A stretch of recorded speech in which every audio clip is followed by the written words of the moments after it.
ബെഥെസ്ദ എന്ന കുളക്കരയിൽ വെള്ളത്തിന്റെ ഇളക്കം കാത്തുകൊണ്ട്, അല്ലെങ്കിൽ സൗഖ്യം കാത്തുകൊണ്ട് വലിയൊരു കൂട്ടം ആളുകൾ ഇങ്ങനെ ആ സൗഖ്യത്തിന് വേണ്ടി ആ കുളക്കരയിൽ, ആ മണ്ഡപങ്ങളിൽ കാത്ത് കിടന്നിരുന്നു. ബൈബിൾ നമുക്ക് തരുന്ന ഒരു ഉറപ്പുണ്ട്: യഹോവയെ കാത്തിരിക്കുന്നവർ ശക്തിയെ പുതുക്കും, അവർ കഴുകനെ പോലെ ചിറകടിച്ച് ഉയരും. ഇന്ന് ഈ മെസ്സേജിലൂടെ എന്നെ കാണുന്ന പ്രിയ സഹോദരി സഹോദരന്മാരോട് പരിശുദ്ധാത്മാവിനെ അറിയിക്കുവാനുള്ളത്, ദൈവത്തെ കാത്തിരിക്കുന്ന ഒരൊറ്റ വ്യക്തികളും ലജ്ജിച്ചു പോകുകയില്ല. ദൈവത്തെ കാത്തിരിക്കുന്ന ഒരു മനുഷ്യരും പരാജയപ്പെടുകയില്ല. കാത്തിരിപ്പ് അത്ര നല്ലൊരു കാര്യമല്ല. ഈ വെയിറ്റ് ചെയ്തിരിക്കുക എന്ന് പറയുന്നത് ഒരു മുഷിച്ചിലുണ്ടാക്കുന്ന സത്യമാണ്.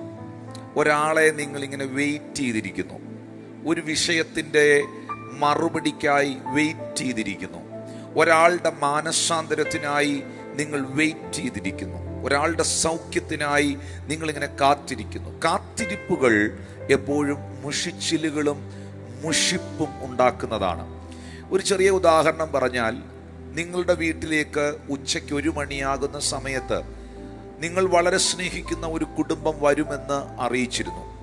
അവർ നിങ്ങളോട് കൂടെ ആയിരിക്കും ലഞ്ച് കഴിക്കുന്നത്, ഉച്ചഭക്ഷണം കഴിക്കുന്നതെന്ന് നിങ്ങളോട് പറഞ്ഞിരുന്നു. എന്നാൽ 1 മണിക്ക് അവർ എത്തിയില്ല, 2 മണിയായിട്ടും അവർ വന്നില്ല, 3 മണിയായിട്ടും എത്തിയില്ല, 4 മണിയായിട്ടും എത്തിയില്ല. നിങ്ങൾ ഭക്ഷണമൊന്നും കഴിക്കാതെ നിങ്ങളുടെ ആ പ്രിയപ്പെട്ട സുഹൃത്തിനെ, ആ കുടുംബത്തെ നിങ്ങളിങ്ങനെ കാത്തിരിക്കുകയാണ്. ഒരു 4 മണിയൊക്കെ കഴിയുമ്പോൾ നിങ്ങളുടെ മനസ്സിൽ ഒരു മടുപ്പ് വരും. ഒരു 3 മണി കഴിഞ്ഞപ്പോൾ തന്നെ നിങ്ങളുടെ അകത്തൊരു വല്ലാത്ത ആശങ്കയുണ്ടായി. നിങ്ങൾ ഫോൺ എടുത്ത് പലതവണ അവരെ വിളിച്ചിരുന്നു. എവിടെയായി, എപ്പോൾ എത്തും, എത്താറായോ? അവർ പറഞ്ഞു ട്രാഫിക്കിലാണ്, ഇച്ചിരൂടെ വൈകും. അത് ഒരു 3-4 മണിക്കൂറത്തെ കാത്തിരിപ്പേ ഉള്ളെങ്കിൽ പോലും ആ കാത്തിരിപ്പ് നിങ്ങളെ മുഷിപ്പിക്കുന്നുണ്ട്. എന്നാൽ 17 വർഷം, 12 വർഷം, 15 വർഷം, 14 വർഷമൊക്കെ ചില വിടുതലുകൾക്ക് വേണ്ടി കാത്തിരിക്കുന്നവരെ നിങ്ങൾ കണ്ടിട്ടുണ്ടോ? ഇന്നത്തെ സന്ദേശം അവർക്കുള്ളതാണ്. ഇന്നത്തെ സന്ദേശം ദൈവത്തെ കാത്തിരിക്കുന്ന പ്രിയ മകളെ, പ്രിയ മകനെ, പ്രിയ കുടുംബമേ, നിനക്കുള്ളതാണ്. ആ കുടുംബത്തെ നോക്കിയിട്ട് ഞാൻ ഇങ്ങനെ പറയുന്നു: മനുഷ്യനെ കാത്തിരുന്നാൽ അതിൽ മുഷിപ്പുകൾ ഉണ്ടാകും, മനുഷ്യനെ കാത്തിരുന്നാൽ അതിലൊത്തിരി നഷ്ടങ്ങൾ ഉണ്ടാകും. പക്ഷേ ദൈവത്തെയാണ് നിങ്ങൾ കാത്തിരിക്കുന്നതെങ്കിൽ, ദൈവത്തിന്റെ പ്രവൃത്തിയാണ് നിങ്ങൾ കാത്തിരിക്കുന്നതെങ്കിൽ, അത് മുഷിപ്പുകളിലേക്കല്ല കൊണ്ടുപോകുന്നത്, അത് മടുപ്പിലേക്കല്ല കൊണ്ടുപോകുന്നത്. ബൈബിൾ നമുക്ക് തരുന്ന ഉറപ്പ്: യഹോവയെ കാത്തിരിക്കുന്നവൻ ശക്തിയെ പുതുക്കും, അവൻ കഴുകനെ പോലെ ചിറകടിച്ച് കയറുവാനിടയാകും.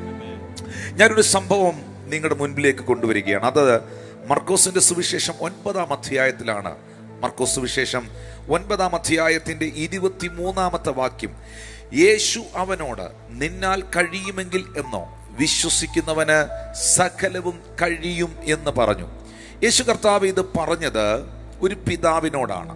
ആ പിതാവ് തൻ്റെ മകൻ്റെ രോഗ വിവരം തൻ്റെ ശിഷ്യന്മാരോട്, യേശുവിൻ്റെ ശിഷ്യന്മാരോട് അറിയിച്ചു. ആ ശിഷ്യന്മാർക്ക് ആ മകനെ സുഖപ്പെടുത്തുവാൻ കഴിഞ്ഞില്ല.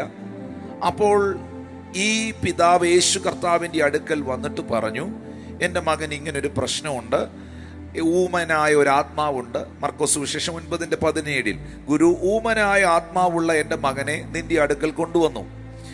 അതവനെ എവിടെ വെച്ച് പിടിച്ചാലും അവനെ തള്ളിയിടുന്നു. പിന്നെ അവൻ നുരച്ചും പല്ല് കടിച്ചും വരണ്ടു പോകുന്നു.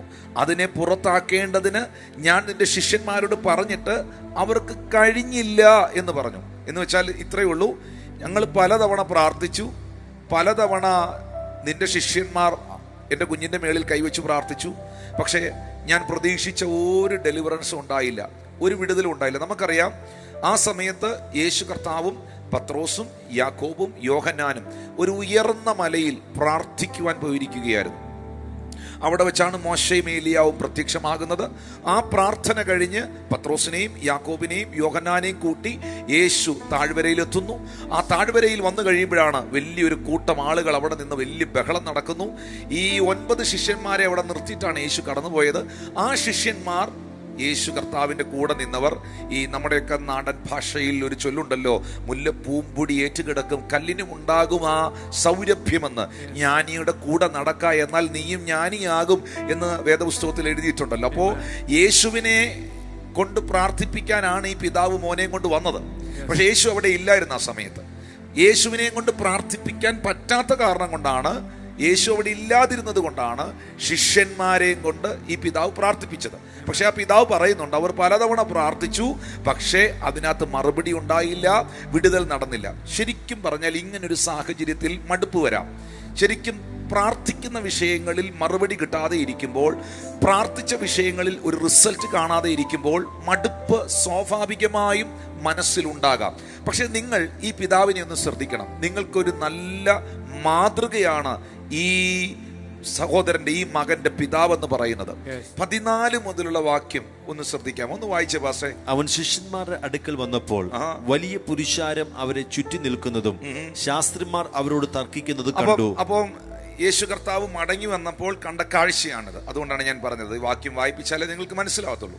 ശിഷ്യന്മാരുടെ അടുക്കൽ വന്നപ്പോൾ വലിയ പുരുഷാരം ചുറ്റി നിൽക്കുന്നതും ശാസ്ത്രിമാർ അവരോട് തർക്കിക്കുന്നതും കണ്ടു. അപ്പൊ എന്തോ ഒരു വിഷയം, തർക്കം ഉണ്ടാകണമെങ്കിൽ ഒരു സബ്ജക്റ്റ് വേണമല്ലോ. ഒരു സബ്ജക്റ്റ് ഇല്ലാതെ ഒരു ആർഗ്യുമെന്റേഷൻ ഉണ്ടാകത്തില്ലല്ലോ, തർക്കം ഉണ്ടാകത്തില്ലല്ലോ.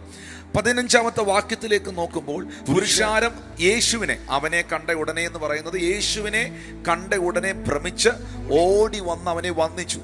അത് ഇംഗ്ലീഷിൽ എഴുതിയിരിക്കുന്നത് ഒത്തിരി നല്ല റെസ്പെക്റ്റ് ആയിട്ടുള്ള, ഒത്തിരി ബ്യൂട്ടിഫുൾ ആയിട്ടുള്ള ഒരു എഴുത്താണ്, ഒരു വചനമാണത്. They were greatly amazed and running to him saluted him. Saluted him. അത്രയധികം യേശു കർത്താവിനെ ഓണർ ചെയ്യുന്ന, ബഹുമാനിക്കുന്ന ഒരു കൂട്ടമായിരുന്നു അവിടെ കാത്തു നിന്നത്. Hallelujah, hallelujah. എന്നെ കേൾക്കുന്ന പ്രിയപ്പെട്ടവരെ, ഈ വാക്കൊന്ന് ശ്രദ്ധിക്കണേ. ശിഷ്യന്മാർ പ്രാർത്ഥിച്ചു, ആ കൊച്ചിന് സൗഖ്യം ഉണ്ടായില്ല. ആ പിതാവ് പിന്നെയും പ്രാർത്ഥിച്ചു, സൗഖ്യം ഉണ്ടായില്ല. രണ്ട്, യേശുവിനെ കാണാൻ വന്നതാ, യേശു അവിടെ ഉണ്ടായിരുന്നില്ല.